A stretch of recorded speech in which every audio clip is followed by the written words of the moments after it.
हजारों साल पहले रेगिस्तान के बीच एक ऐसी सभ्यता ने जन्म लिया जिसने आसमान छूते पिरामिड बना दिए। यह था इजिप्टियन सिविलाइजेशन। लाखों पत्थरों से बने ये पिरामिड आज भी वैज्ञानिकों को हैरान करते हैं, क्योंकि बिना लोहे, बिना पहिए और बिना मशीनों के आखिर इन लोगों ने इतने भारी पत्थरों को कैसे खड़ा किया। और जब ये लोग इतने बड़े निर्माण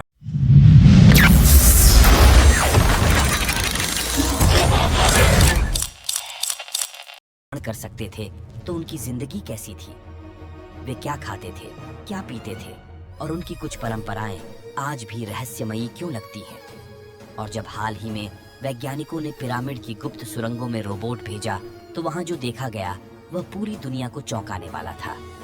इसलिए इजिप्टियन सभ्यता की खौफनाक प्रथाओं की जानने के लिए वीडियो को अंत तक देखिएगा। आज से लगभग 8000 साल पहले इंसान ने बीज बोना सीख लिया था। दुनिया के कुछ हिस्सों में लोग छोटी छोटी बस्तियां बनाकर रहने लगे थे, लेकिन हमारी धरती के एक बहुत बड़े हिस्से में कुदरत एक खौफनाक खेल रही थी। उत्तरी अफ्रीका का वो विशाल इलाका जिसे आज हम दुनिया का सबसे सूखा और जानलेवा रेगिस्तान सहारा कहते हैं, वो हमेशा से ऐसा नहीं था। साइंटिस्ट इस दौर को कहते हैं अफ्रीकन ह्यूमिड पीरियड। लगभग 11,000 ईसा पूर्व से 5,000 ईसा पूर्व तक, यानी पूरे 6,000 साल तक सहारा एक बिल्कुल अलग दुनिया था। वहाँ मीलों तक फैले हरे भरे सवाना के जंगल थे, बड़ी बड़ी झीलें थीं। वहाँ घुमंतू शिकारियों के कई कबीले रहते थे। वो नेचर के साथ तालमेल बिठाकर जी रहे थे। वहाँ घुमंतू शिकारियों के कई कबीले रहते थे। वो नेचर के साथ तालमेल बिठाकर जी रहे थे। हमें इसका सबूत मिला है नब्ता प्लाया नाम की जगह से। आज यह मिस्र के दक्षिण में एक सूखा रेगिस्तान है, लेकिन 7000 ईसा पूर्व में यहाँ एक झील थी और उसके किनारे इंसानों ने पत्थरों का एक विशाल घेरा बनाया था जो सूर्य की चाल को ट्रैक करता था। यह दुनिया का सबसे पुराना स्टोन कैलेंडर है, यानी सहारा के लोग उन्नत थे, लेकिन फिर हवाओं ने अपना रुख बदल लिया। साइंटिस्ट्स के अनुसार लगभग 5500 ईसा पूर्व में धरती की धुरी में एक बेहद छोटा सा बदलाव आया, सिर्फ कुछ डिग्री का झुकाव, लेकिन उस छोटे से बदलाव ने पूरे अफ्रीका के मानसून को हमेशा के लिए खिसका दिया। देखते ही देखते वो हरी भरी दुनिया झुलसने लगी। सदियों पुरानी झीलें कीचड़ बनकर सूख गईं। पेड़ों की जगह तपती हुई रेत ने ले ली। अब उन घुमंतू कबीलों के पास कोई चारा नहीं था। पश्चिम के रेगिस्तानों से और पूर्व के बंजर इलाकों से प्यास और खौफ से भरे ये अलग अलग कबीले अपने बच्चों और बचे खुचे जानवरों को लेकर एक ही दिशा में धकेले जा रहे थे। वो एक ऐसी जगह की तलाश में मीलों तक उस तपती रेत में चलते रहे जहां बस एक घूंट पानी मिल जाए। इस जानलेवा माइग्रेशन में कमजोर लोग रेत में दफन हो गए, लेकिन जो लोग इस खौफनाक सफर को पार कर गए, उनकी आंखों ने आखिरकार क्षितिज पर एक ऐसा चमत्कार देखा जिसने इंसानियत का पूरा इतिहास पलट कर रख दिया। तपते हुए सुनहरे रेगिस्तान के बिल्कुल बीचों बीच उत्तर से दक्षिण तक चीरती हुई एक विशाल नीली और शांत लकीर बह रही थी। एक ऐसी नदी जिसका कोई अंत नहीं था, नील नदी। जब उन थके हारे घुमंतू शिकारियों ने उस ठंडे पानी को छुआ तो उन्हें लगा कि उनका सफर खत्म हो गया। उन्हें लगा कि उन्हें सिर्फ पीने का पानी मिल गया है। उन्हें नहीं पता था कि जिस नदी के किनारे उन्होंने आज अपनी थकावट मिटाई है, उसी के किनारे उनकी आने वाली पीढ़ियां वो विशाल पिरामिड खड़ी करेंगी, जिन्हें देखकर आज हजारों साल बाद भी इंसान का दिमाग सुन्न पड़ जाता है। लेकिन एक बहुत बड़ा सवाल अब भी बाकी था। जो घुमंतू लोग कल तक सिर्फ शिकार करके अपना पेट भरते थे, जिनके पास न कोई बड़ी तकनीक थी न कोई दौलत, वही लोग आगे चलकर आसमान छूने वाले पिरामिड बनाने वाली सभ्यता कैसे बन गए। जब नील नदी हर साल उफान मारकर सब कुछ डुबो देती थी, तो इन लोगों ने इस बेकाबू पानी को काबू में लाकर खेती कैसे शुरू की। उन घुमंतू लोगों का प्यास बुझ चुकी थी। उन्हें लगा कि अब बस इस नदी के किनारे शिकार करना है और आराम से जीना है। लेकिन वो एक बात नहीं जानते थे, ये नदी कोई साधारण नदी नहीं थी। हर साल एक तय मौसम में यह शांत नदी अचानक एक भयानक रूप ले लेती थी। इसका पानी उफनने लगता और देखते ही देखते किनारों की मीलों जमीन भयानक बाढ़ में डूब जाती। शुरुआत में इन शिकारियों को लगा कि यह कोई दैवीय प्रकोप है। वो डरकर अपनी जान बचाने के लिए ऊंचे पहाड़ों पर भाग जाते थे। लेकिन जब कुछ हफ्तों बाद वो पानी वापस उतरता तो वो अपने पीछे तबाही नहीं बल्कि एक ऐसा चमत्कार छोड़ जाता जिसने उन घुमंतु इंसान को इस भूमि पर रुकने का मजबूर किया। बाढ़ का पानी उतरने के बाद नदी के किनारे मीलों तक एक बेहद गाढ़ी, काली और गीली मिट्टी बिछ जाती थी। यह इथियोपिया के पहाड़ों से बहकर आई दुनिया की सबसे उपजाऊ खाद थी। इन्हीं कबीलों के लोगों ने एक जादुई चीज नोटिस की। जब उस काली मिट्टी पर जंगली घास, खासकर गेहूं और जौ के दाने गिरते तो कुछ ही दिनों में वहां से ताजे और सुनहरे पौधे फूट आते थे। हजारों सालों से जानवरों के पीछे भागने वाले इंसान के दिमाग में एक बिजली सी कौंधी। उसने सोचा, अगर हम इन बीजों को जानबूझकर इस काली मिट्टी में दबा दें तो क्या हमें कभी भूखा नहीं मरना पड़ेगा। यहीं से इंसान ने नील नदी की उस मिट्टी में गेहूं और जौ के अपने पहले बीज बो दिए। लेकिन यहाँ एक बहुत बड़ी समस्या थी। बाढ़ का पानी तो वापस नदी में चला जाता था और कुछ ही दिनों में वो गीली मिट्टी सूखकर पत्थर जैसी सख्त हो सकती थी। अगर मिट्टी सूख गई तो फसल जलकर खाक हो जाती। और यहीं पर उस आदिमानव ने एक ऐसा दिमाग लगाया जिसने उसे दुनिया का सबसे पहला इंजीनियर बना दिया। उसने समझ लिया था कि सिर्फ बीज बोना काफी नहीं है, उस पानी को खेतों तक रोकना पड़ेगा। इसलिए पत्थर और लकड़ियों के औजारों से इंसानों ने नील नदी से लेकर अपने खेतों तक जमीन खोदकर छोटी छोटी कैनाल बनानी शुरू कर दी। उन्होंने खेतों के चारों ओर मिट्टी की दीवारें बना दी ताकि जब बाढ़ आए तो उसका पानी इन गड्ढों और नालियों में भर जाए और बाढ़ उतरने के बाद भी उनके खेतों में हफ्तों तक पानी जमा रहे। इतिहास में पहली बार इंसान ने नेचर के पानी को अपने कंट्रोल में कर लिया था। लेकिन इस खेती ने इंसान की जिंदगी हमेशा के लिए बदल दी। सिंचाई करके और बीज बोकर फसल को ठंड ही छोड़कर कहीं और भटका नहीं जा सकता था, उसकी रखवाली करनी पड़ती थी। यहीं से हमेशा भटकते रहने वाले आदिमानव के कदम रुक गए। खानाबदोश जिंदगी खत्म हो गई और नील नदी के किनारे सरकंडों और मिट्टी की पहली स्थायी झोपड़ियां बसने लगी। शिकारी अब किसान बन चुका था और खेती के साथ साथ उसने गाय, भेड़ और बकरियों को भी पालना शुरू कर दिया। कुछ ही सालों में इस एलिगेशन सिस्टम ने अपना असली रंग दिखाया। देखते ही देखते झोपड़ियों के बाहर अनाज के पहाड़ लग गए।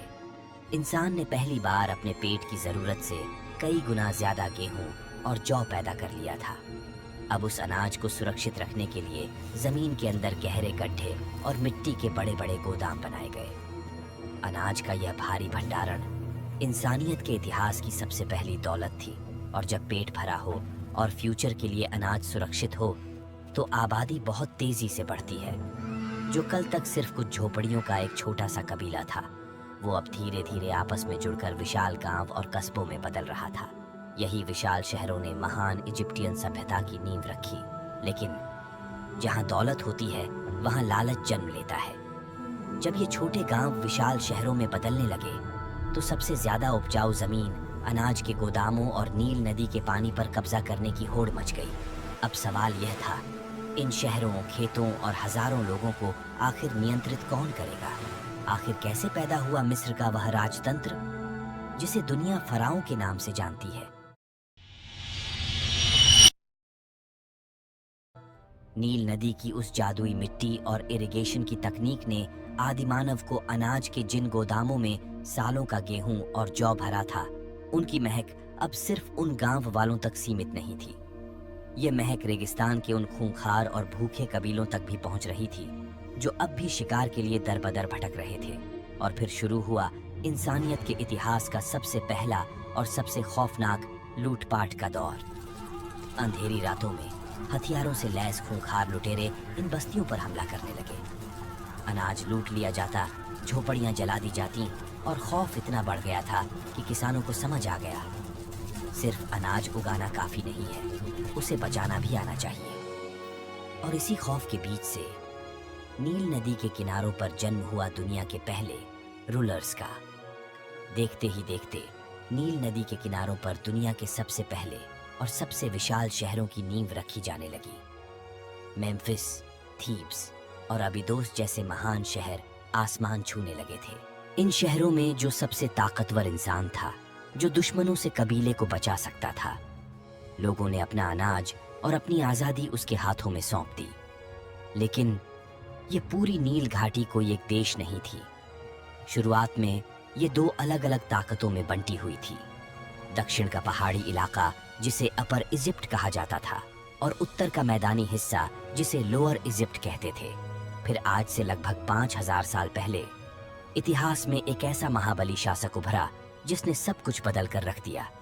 उसका नाम था नारमर। राजा नारमर ने अपनी ताकत से इन दोनों अलग अलग राज्यों को मिला दिया और दुनिया का सबसे पहला अखंड इजिप्टियन एम्पायर खड़ा कर दिया। हजारों लोगों की इस भीड़ को कंट्रोल करने के लिए इन शासकों ने दुनिया का सबसे अनोखा और पहला कानून बनाया। मिस्र के लोग इसे मात कहते थे। उन्होंने लोगों के दिमाग में यह बात बैठा दी कि अगर राज्य में जस्टिस और सिस्टम नहीं होगी तो पूरी दुनिया का संतुलन बिगड़। यह एक मास्टरमाइंड साइकोलॉजी थी और जब नियम बने तो टैक्स भी लगने लगा। किसानों को अपनी क्रॉप का एक हिस्सा राजा को देना पड़ता था। लेकिन इतने हजारों टन अनाज का हिसाब कैसे रखा जाए? इस हिसाब को रखने के लिए मिस्र के कुछ बेहद बुद्धिमान लोगों ने एक जादुई चीज का आविष्कार किया। उन्होंने जानवरों, पक्षियों और इंसानी आकृतियों को मिलाकर दुनिया की पहली लिखित भाषा बना दी, जिसे आज हम हायरोग्लिफिक्स कहते हैं। लेकिन एक बहुत बड़ा सवाल है, ये इजिप्ट एम्पायर एंशिएंट दुनिया का सबसे ताकतवर और सबसे अमीर देश बना कैसे? इसका राज उनकी तलवारों में नहीं, बल्कि नील नदी की लहरों पर तैरता था। मिस्र के लोगों ने पैपिरस नाम के पौधे और लकड़ियों को जोड़कर दुनिया की सबसे विशाल और एडवांस नावें बना ली थी। नील नदी अब सिर्फ पानी पीने का जरिया नहीं थी, ये दुनिया का सबसे बिजी ट्रेड रूट बन चुकी थी। मिस्र के पास अपनी उपजाऊ जमीन से पैदा हुआ हजारों टन गेहूं, लिनन का बेहद मखमली कपड़ा और पैपिरस का खजाना था। वो इन नावों में अपना यह सामान लाद कर दूर दूर के देशों तक जाते और ट्रेड करते। बदले में वो क्या लाते थे? वो लेबनान के जंगलों से बेशकीमती देवदार की लकड़ी लाते, सिनाई के पहाड़ों से चमकता हुआ तांबा लाते, और सबसे बड़ी चीज, वो दक्षिण में नूबिया के खौफनाक रेगिस्तानों से टन भर गोल्ड लाते थे। इस व्यापार ने इजिप्ट को अथाह दौलत से भर दिया था। लेकिन ऐसा कौन सा धार्मिक विश्वास था जिसके कारण मिस्र के लोग अपने राजा के शरीर को हजारों साल तक सुरक्षित रखना चाहते थे? और कैसे यही विश्वास आगे चलकर दुनिया के सबसे बड़े अजूबों में से एक गीजा के पिरामिड की नींव बना? राजाओं ने दौलत, सेना और नील नदी पर अपना पूरा कब्जा जमा लिया था। जीते जी वो खुद को भगवान साबित कर चुके थे। उनके पास वो सब कुछ था जो एक इंसान सोच सकता है। लेकिन एक बहुत खौफनाक सच्चाई थी जिससे दुनिया का कोई भी फराव राजा भाग नहीं सकता था, मौत। राजा बहुत अच्छी तरह जानता था कि जब वो बूढ़ा होगा, जब वो बीमारियों से तड़पेगा और जब उसकी सांसें रुकेंगी, तो आम जनता देखेगी कि यह राजा तो हमारी तरह ही मर गया। तो लोगों के दिलों से उसका खौफ खत्म हो जाएगा, और खौफ खत्म होते ही उसकी आने वाली पीढ़ियों के हाथ से यह विशाल एम्पायर और पॉलिटिक्स हमेशा के लिए छिन जाएगी। यहीं पर इजिप्ट के इन शासकों ने इंसानी दिमाग के साथ इतिहास का सबसे बड़ा और खौफनाक माइंड गेम खेला। उन्होंने मिस्र के धर्म और लोगों की आस्था को अपना सबसे बड़ा हथियार बना लिया। शासकों ने ऐलान किया कि जब एक आम इंसान मरता है तो वो हमेशा के लिए मिट्टी में मिल जाता है, लेकिन जब एक फराव की आंखें बंद होती हैं तो वो मरता नहीं है। वो बस इस जमीनी शरीर को छोड़कर आसमान में अपने पिता सूरज देवता, जिसे उन लोग रा कहते थे, जिससे मिलने जाता है ताकि वो वहां से पूरी दुनिया को चला सके। शासकों ने जनता के दिलों में यह खौफ पैदा कर दिया कि अगर मरने के बाद फराव का शरीर जमीन पर सुरक्षित नहीं रहा, अगर उसके शरीर को आम लोगों की तरह सिर्फ रेत में गाड़ दिया गया और वो सड़ गया, तो उसकी आत्मा उन तारों तक नहीं पहुंच पाएगी। और अगर राजा की आत्मा को शांति नहीं मिली तो सूरज देवता नाराज हो जाएंगे, नील नदी सूख जाएगी और पूरा मिस्र तबाह हो जाएगा। और इसी खौफ के सहारे वह बिना किसी विरोध के पूरे साम्राज्य पर अपना शासन चलाता रहेगा। लोग डर के मारे खुशी खुशी राजा की सेवा करेंगे, बिना किसी लालच के राजा के लिए दिन रात पसीना बहाएंगे, क्योंकि उन्हें लगेगा कि वो किसी इंसान की गुलामी नहीं कर रहे, बल्कि अपनी दुनिया को तबाह होने से बचा रहे हैं। अब फराओ के सामने सबसे बड़ी चुनौती थी राजा के शरीर को सड़ने और जंगली जानवरों से कैसे बचाया जाए। इसी खौफ ने मिस्र के लोगों ने विज्ञान के द्वारा एक ऐसा रहस्य सीखा जिसे आज हम मम्मीफिकेशन कहते हैं। लेकिन आखिर कैसे इस मम्मी प्रक्रिया ने एक इंसान के शरीर को हजारों साल तक लगभग वैसा ही सुरक्षित रखा, इस रहस्य को हम वीडियो के अंत में समझेंगे। लेकिन सिर्फ मम्मी बनाना काफी नहीं था। इस पवित्र और अमर शरीर को आम लोगों की कब्रों से दूर एक ऐसी अभेद्य तिजोरी में रखना था जिसे कोई इंसान, जानवर या समय भी न मिटा सके। यहीं से उन महान पिरामिडों के वैचारिक बीज पड़े। लेकिन उन शुरुआती पिरामिडों को बनाते समय ऐसी कौन सी बड़ी भूल हुई जिसने मिस्र के इंजीनियरों को सिखाया कि असली पिरामिड कैसे बनाना है।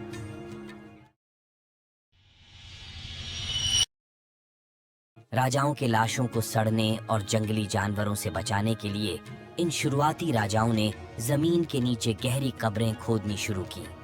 उन कब्रों को सुरक्षित रखने के लिए उन्होंने उनके ऊपर मिट्टी की ईंटों का एक चौकोर और छपटा चबूतरा बनवाया।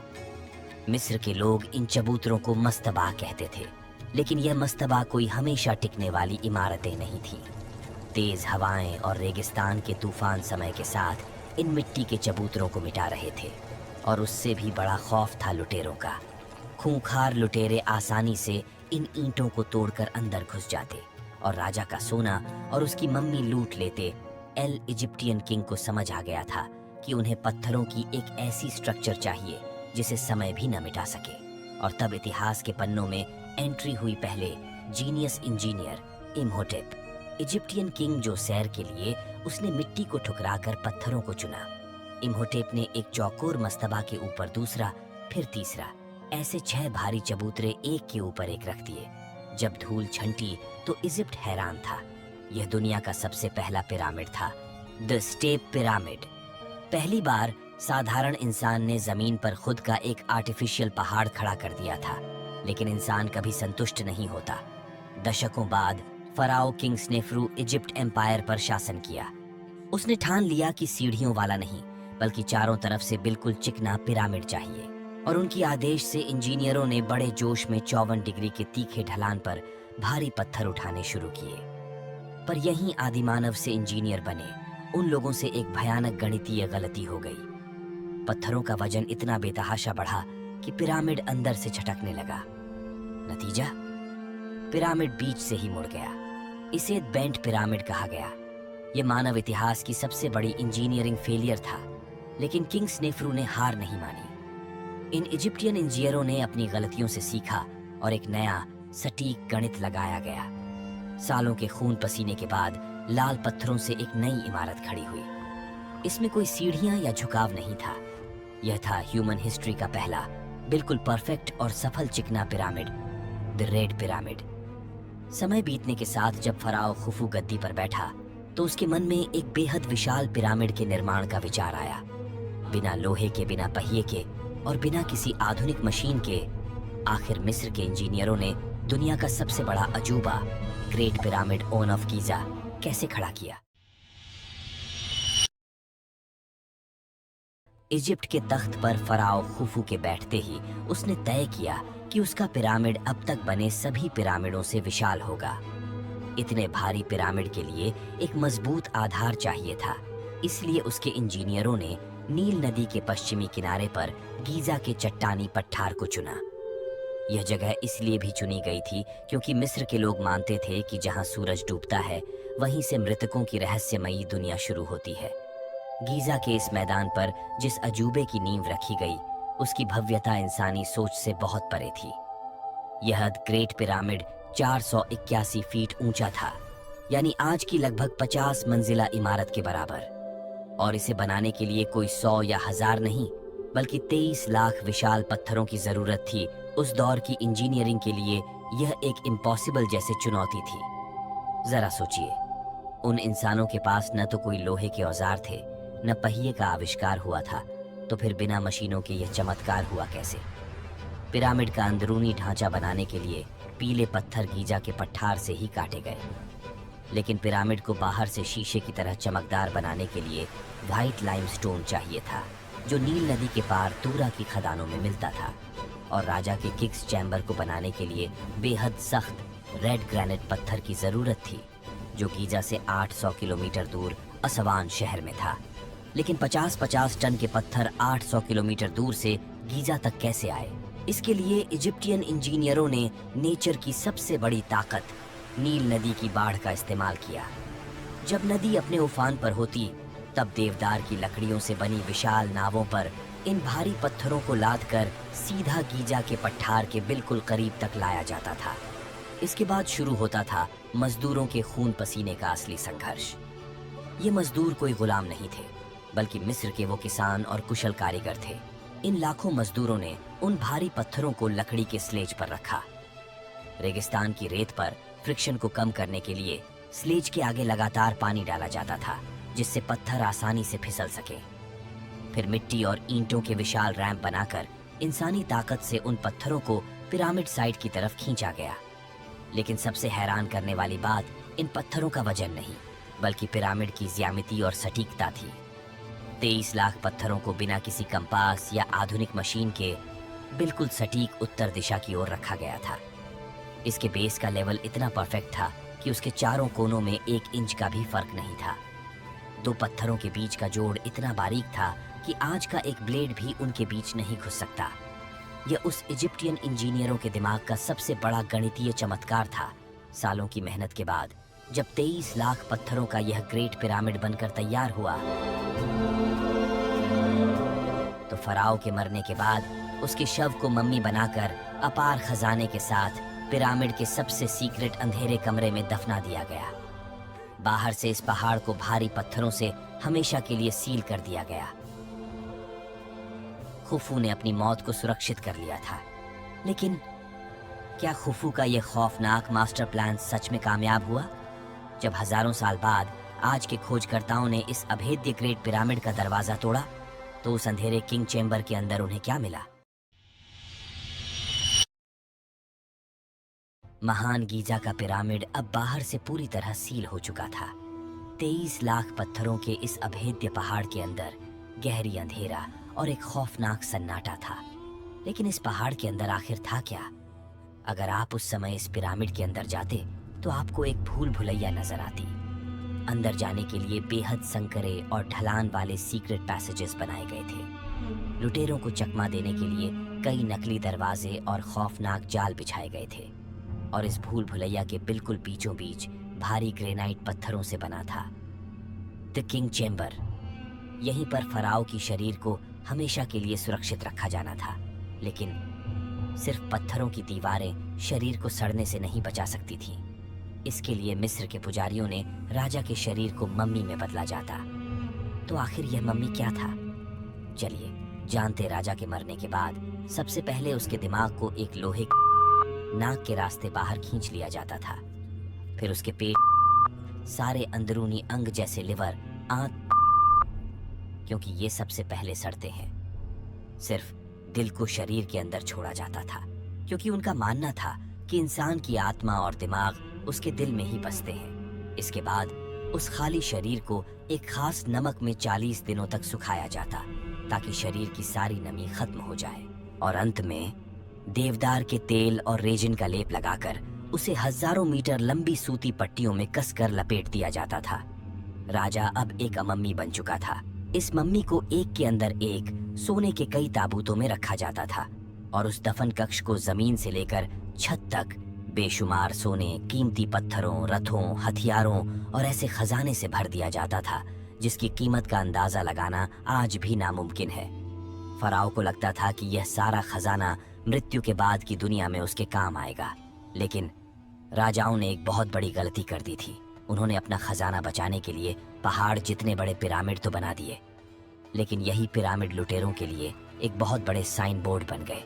जैसे ही फराओ का शासन कमजोर पड़ा, खूंखार लुटेरों ने पिरामिडों के भारी दरवाजे तोड़ दिए। उन्होंने मम्मी को फाड़ डाला और अंदर रखा हजारों किलो सोना लूट लिया। ग्रेट पिरामिड सहित मिस्र के लगभग सभी पिरामिड प्राचीन काल में ही बुरी तरह लूट लिए गए थे। जब बाद में आने वाले नए फराओ राजाओं ने यह तबाही देखी, तो उनकी रूह कांप गई। उन्हें समझ आ गया कि पिरामिड अब सुरक्षित नहीं है, इसलिए उन्होंने पिरामिड बनाना हमेशा के लिए बंद कर दिया। अब उन्होंने जमीन के नीचे पहाड़ों के बीच एक बेहद सुनसान और गुप्त घाटी में छिपानी शुरू कर दी। इस जगह को इतिहास में वैली ओन ऑफ किंग्स कहा गया। इन्हीं गुप्त कब्रों में दफन था मिस्र का एक बेहद कमजोर और युवा राजा तूतन खामुन का कब्र। तूतन खामुन सिर्फ 19 साल की उम्र में मर गया था। उसकी मौत के बाद पुजारियों ने जल्दबाजी में उसकी मम्मी को इस गुप्त घाटी की एक छोटी सी कब्र में दफना दिया और उसके ऊपर मिट्टी और पत्थर डाल दिए ताकि किसी को उसकी भनक न लगे। हजारों सालों तक वो कब्र उसी अंधेरे में दफन रही। मिस्र के बड़े बड़े राजाओं की कब्रें लुटती रहीं, लेकिन तूतन खामुन की उस छिपी हुई कब्र तक कोई नहीं पहुंच सका। फिर आया साल 1922। एक ब्रिटिश आर्कियोलॉजिस्ट हॉवर्ड कार्टर कई सालों से इस घाटी की खुदाई कर रहा था। सब कह चुके थे कि यहाँ कुछ नहीं मिलेगा, लेकिन एक दिन कार्टर के मजदूरों को रेत के नीचे एक छिपी हुई सीढ़ी मिली। जब कार्टर ने उस 3000 साल पुराने सील बंद दरवाजे में एक छोटा सा छेद किया और मोमबत्ती की रोशनी में अंदर झांका, तो उसके पीछे खड़े लोगों ने पूछा, क्या तुम्हें कुछ दिखाई दे रहा है? कार्टर के मुंह से सिर्फ एक ही आवाज निकली, हाँ, अद्भुत चीजें, सिर्फ सोना ही सोना। जब उस कब्र को पूरी तरह खोला गया तो दुनिया की आंखें चौंधियां गईं। उस एक छोटी सी कब्र के अंदर लगभग 5000 बेशकीमती वस्तुएं ठूंस ठूंस कर भरी हुई थीं। सोने के रथ, सोने के सिंहासन, जादुई हथियार और सबसे खौफनाक राजा तूतन खामुन की मम्मी, जिसके चेहरे पर 10 किलो शुद्ध सोने का एक चमकता हुआ मुखौटा रखा था। यह मानव इतिहास की सबसे बड़ी और सबसे सुरक्षित आर्कियोलॉजिकल खोज थी। यह कोई कहानी नहीं, बल्कि आज यह सारा खजाना मिस्र के म्यूजियम में रखा है। लेकिन तूतन खामुन का खजाना तो एक गुप्त घाटी में मिला था। तो फिर गीजा के उस विशाल ग्रेट पिरामिड के अंदर क्या था? क्या इतने बड़े 23 लाख पत्थरों का पहाड़ सिर्फ एक लाश छिपाने के लिए बनाया गया था, या इसके पीछे कोई और रहस्य छिपा है? और जब हाल ही में वैज्ञानिकों ने एक रोबोट को पिरामिड की उन संकरी सुरंगों में भेजा जहां इंसान नहीं जा सकता, तो उन्हें वहां ऐसा क्या मिला जिसने इस रहस्य को और गहरा कर दिया? जब वैज्ञानिकों ने गीजा के द ग्रेट पिरामिड के सीक्रेट कमरों को खोला तो उन्हें वहां कोई मम्मी नहीं मिली, कोई खजाना नहीं मिला, दीवारों पर कोई चित्र या हायरोग्लिफिक्स तक नहीं थे। सब कुछ बिल्कुल खाली और वीरान था। तो क्या इजिप्ट के उन किंग्स ने 50-50 टन के लाखों पत्थर सिर्फ एक खाली कमरा बनाने के लिए खींचे थे? यहीं से जन्म होता है इतिहास की सबसे बड़ी डिबेट का। आज के मॉडर्न साइंस को शक होने लगा कि शायद द ग्रेट पिरामिड कभी कोई कब्र था ही नहीं, इसका मकसद कुछ और ही था। जरा इस पिरामिड की एग्जैक्ट ज्योमेट्री को देखिए। 4500 साल पहले, जब इंसान के पास दिशा नापने के लिए कोई कंपास नहीं था, कोई सैटेलाइट नहीं था, तब उस इजिप्टियन ने इस 13 एकड़ में फैले विशाल पिरामिड को बिल्कुल सटीक नॉर्थ डायरेक्शन की तरफ कैसे अलाइन कर दिया। लेकिन सबसे बड़ा रहस्य तो आसमान में छिपा था। सन 1980 के दशक में कुछ साइंटिस्टों ने आसमान के तारों का एक नक्शा जमीन पर रखा, और जब उन्होंने गीजा के तीनों पिरामिडों को देखा तो उनके होश उड़ गए। गीजा की ये तीनों पिरामिड आसमान में मौजूद ओरियन बेल्ट्स के 3 तारों के साथ बिल्कुल एक सीधी लाइन में जुड़े हुए थे। तारों की चमक के हिसाब से ही पिरामिडों का आकार भी छोटा बड़ा था। साइंटिस्ट ने इसे ओरियन कोरिलेशन थ्योरी का नाम दिया। मिस्र के लोग मानते थे कि ओरियन तारामंडल में मृत्यु के देवता ओसिरिस रहते हैं। इजिप्टियन ने जमीन पर तारों का एक सटीक नक्शा बना दिया था, लेकिन बिना किसी दूरबीन और एडवांस कैलकुलेशन के ये संभव कैसे हुआ? इसी इम्पॉसिबल और सटीक गणित को देखकर आज भी दुनिया के कई बड़े साइंटिस्टों और विचारकों का यह मानना है कि इजिप्टियन लोग यह काम अकेले नहीं कर सकता था। पिरामिड बनाने में किसी बाहरी शक्ति या एलियंस ने मदद की होगी, या फिर उस समय कोई बहुत उन्नत सभ्यता मौजूद थी। इसी से जुड़ी एक और थ्योरी है, एनर्जी थ्योरी। इसके अनुसार great pyramid own of Giza सिर्फ एक कब्र नहीं, बल्कि एनर्जी से जुड़ी कोई संरचना भी हो सकता था, क्योंकि इसके अंदर लाल ग्रेनाइट और बाहर सफेद चूना पत्थर का इस्तेमाल हुआ था। लेकिन इतिहासकारों और वैज्ञानिकों को अब तक ऐसा कोई ठोस प्रमाण नहीं मिला कि पिरामिड बिजली बनाने वाला कोई पावर प्लांट था, या मिस्र के लोग उस समय बिजली का इस्तेमाल करते थे। इन सभी रहस्यों से पर्दा उठाने के लिए मॉडर्न साइंस ने अपनी सबसे एडवांस तकनीक का सहारा लिया। ग्रेट पिरामिड के क्वींस चैम्बर में 2 बेहद छोटी और मिस्टीरियस सुरंगें हैं। ये सुरंगें सिर्फ 8 इंच चौड़ी हैं, जहां कोई इंसान नहीं जा सकता। सालों तक कोई नहीं जानता था कि ये सुरंगें पिरामिड के अंदर कहां जाती हैं। इसलिए 2015 में इंटरनेशनल साइंटिस्ट ने स्कैन पिरामिड्स प्रोजेक्ट के तहत वैज्ञानिकों ने इन अंधेरी सुरंगों में कैमरे लगे हुए छोटे छोटे रोबोट्स को अंदर भेजा। पूरी दुनिया की नजरें उस रोबोट के कैमरे पर टिकी थीं। वह रोबोट धीरे धीरे उस 4500 साल पुरानी अंधेरी सुरंग में ऊपर चढ़ने लगा। 200 फीट अंदर जाने के बाद रोबोट अचानक रुक गया। उसके कैमरे ने देखा कि रास्ता बंद है। सामने पत्थर का एक मिस्टीरियस दरवाजा था, जिस पर कॉपर के 2 पिन लगे हुए थे। जब साइंटिस्ट ने एक बारीक ड्रिल मशीन से उस दरवाजे में छेद किया और उसके अंदर एंडोस्कोपिक कैमरा डाला, तो उनके रोंगटे खड़े हो गए। उस दरवाजे के पीछे कोई खुली जगह नहीं थी, बल्कि उसके पीछे एक और दूसरा मिस्टीरियस दरवाजा मौजूद था। पिरामिड के अंदर की यह भूल भुलैया आज भी पूरी तरह से नहीं सुलझ पाई है। मॉडर्न स्कैनिंग से यह भी पता चला है कि पिरामिड के बिल्कुल बीचों बीच एक बहुत बड़ा खाली स्थान मौजूद है, जहां आज तक कोई इंसान नहीं पहुंच सका है। इन दरवाजों के पीछे क्या है? क्या वहां कोई खजाना है, एलियंस का कोई सुराग है, या फिर कोई ऐसी तकनीक जो दुनिया का इतिहास बदल सकती है? ये राज शायद हमेशा के लिए इस पत्थर के पहाड़ में ही दफन रहेगा। लेकिन एक बात तो बिल्कुल सच है, चाहे आप इसे इजिप्टियन का चमत्कार माने या फिर उस खूंखार फराओ का खौफ, ये ग्रेट गीजा पिरामिड सचमुच आज भी दुनिया का सबसे बड़ा अजूबा और इंसानी दिमाग का सबसे बड़ा जादू है।